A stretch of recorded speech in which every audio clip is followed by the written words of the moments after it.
debut as Peter Pan, Levi Miller. Playing Hook before that hook, Garrett Hedlund. And last but of course not least, the Wolverine. And all the pirates always fear, Pam Blackbeard, ladies and gentlemen, Hugh Jackman.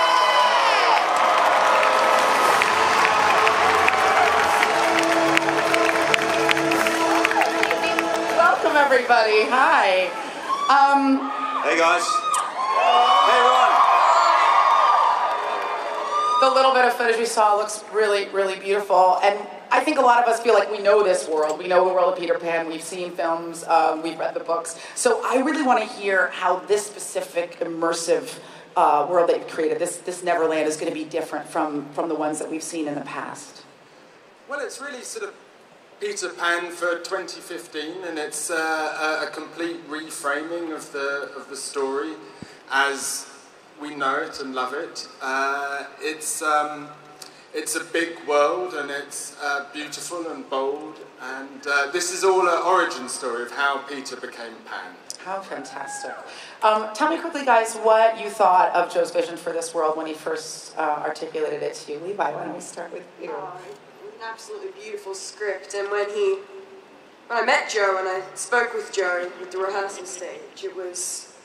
The vision of his character was an absolutely perfect idea, and the best one, I couldn't have thought of it. That's awesome. How about you, Garrett? When I first met Joe, he'd said, you know, I have a young son that's been having nightmares, and he said, I want to make this film as dark as I possibly can to show every kid out there that no matter how dark the fear, they can overcome, you know, the nightmare and what they're afraid of. And I thought it was one of the most, you know, beautiful things I'd ever heard. Yeah, that's exquisite. I can guarantee you're going to see Neverland like you have never seen it before through Joe Wright's eyes. The guy, as you all know, is a visionary, and one thing you may not know by seeing it, you probably presume it's all green screen. It was not. Joe likes to build a set, so Neverland was a set. It was in a hall. I'm looking here. This famous hall is probably 3 times the size of this space. Wow. Right? Was a studio we shot it up in Cardington, where Nolan did all the Batman movies and Inception, and it was incredible. The first day I got on set, I was all dressed up and I went out to go and find Joe. They said, Joe wants to have a look. So we went out with the AD, or the second AD. He couldn't find Joe on the set. It took about 15 minutes. He was lost under some mushroom somewhere. Not that kind of mushroom. Maybe it was. I don't know, Joe. There's a lot of music playing, but anyway. It was 4 in the morning, I don't know why. But anyway, yeah, this guy's a visionary, and it was all our joy and pleasure. I don't know if we'll ever get to make movies like that again, so... Do we want to take a look at a little bit of the... Yeah, we have a new trailer to show you guys. So you're the first people to see this, I think. So let's have a look at this trailer.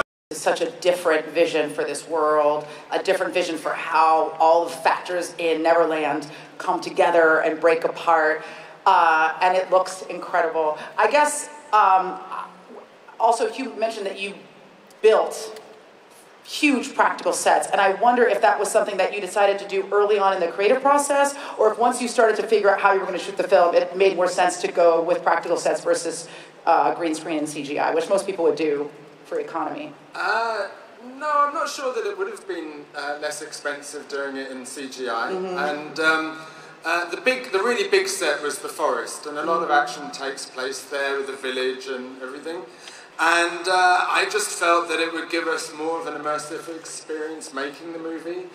It would help Levi, whose first movie this is, to understand where he is and the world he's in, and also help me, to be honest, to understand where I was. I love building physical things. I love building playgrounds for us all to play in, and so that was the idea of the set. Yeah. Did it feel like a playground to you, Levi? It did. Yeah. The first time I went there, it was like you've walked into another theme park. It was full of all these different and cool things. It was mind blowing. Hugh and Garrett, you guys have both worked extensively with green screen. I mean, Tron, I think you were just in a room, probably just a green room for 3 months. Good sunsets. So how did this feel as actors to be able to work in this practical world? It was great. It was, I mean, like Hugh was even saying, every day was pretty magical. You know, Joe certainly has his way of keeping the morale up within the crew, and he'd be playing music. And we, you know, on most days we'd have 150, 200 extras, and you know, every day they're dancing and singing. All the crews dancing and singing. It was something that you know, Joe and I both kind of laughed at a lot of films sort of before this. We've done a lot of sort of depressing or very dark kind of stories, and this was an opportunity to have as much fun as we could and enjoy the filming experience as much as we could, which we felt was sort of a rarity and what we were sort of lacking. So it was definitely a playground. It was fantastic. Awesome, awesome. This is one of the most fun movies I've ever made. Joe set the tone. There's music playing all the time. Everyone had a great time. I mean, we're shooting Pan. We're in Neverland. By the way, the pirate ships, full scale, fully built. There were 4 pirate ships built, weren't there? We had 4 pirate ships in a space about the size of this hall. It was incredible, the costumes, and even down to rehearsals. I mean, a lot of directors don't rehearse. Joe had 3 weeks of rehearsals. He had all the pirates in a room. There was a box with clothes, and he said, "Okay, guys, go and dress up. Make up your costumes." So for the next 3 hours, that's what we did. We did improvs. It was, the whole thing was a complete joy. The thing was, though, what was in those boxes were only dresses. Yeah. There were no pants. Yeah. Yeah. We used it again at the rap party. It was fantastic. Well, I think we have some additional footage to take a look at. Yeah, we have some exclusive new footage for you to look at. No one's seen this before. I believe it is the introduction of Blackbeard to the film. So it's Hugh's introduction. And yeah. In Neverland. But there is hand disinfectant. Exactly. So yeah, he's pretty crazy. When I first met Joe, he said, you know, here's an image I have in mind for Blackbeard, and he showed me a picture, which was my face superimposed with the wig of Marie Antoinette and the costume of Louis XIV, and I was like, I'm in. It's as crazy as Neverland should be, and every part of it. I remember Joe explaining to me that if you assume that Neverland is a child's imagination, that adults should always be somehow frightening and ridiculous at the same time, which is generally how kids see us. So, which is right, Levi. We are frightening and ridiculous, right? Yes. Yes. You meant to say no to that. Anyway.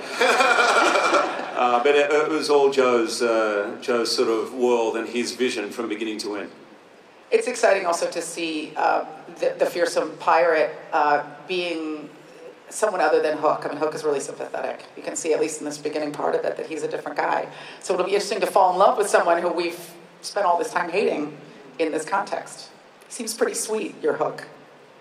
Give it time. Let's get an audience question in here. Come on over. Poison Ivy. Yeah. Hi, I'm Cheryl from New York. Obviously, when there's a lot of sources of Peter Pan. I realize that you all wanted to create your own identity, but was there anything that, any of these sources that you went to for inspiration in creating your roles? Thanks. Thanks, Poison. The main source material for the movie was Barry's book, Peter Pan, and for me, the main inspiration from that book was a sense of its strangeness. It's a very odd book.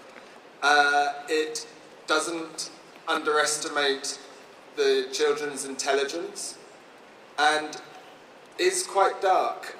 But also the characters, there are no real goodies or baddies. Even Peter is quite flawed. He is brave and bold, and he also, and a lot of fun, but he's also, he steals other people's ideas, and he thinks he's above reading and writing, and in the end he stabs Hook in the back in a quite dishonourable way. So I really loved the kind of duplicity of all the characters, especially Peter, but also Hook and Tiger Lily and so on. We, guys, this is awesome. We have to move on, and so I want you to give a huge round of applause to the team from Anne, Joe Wright,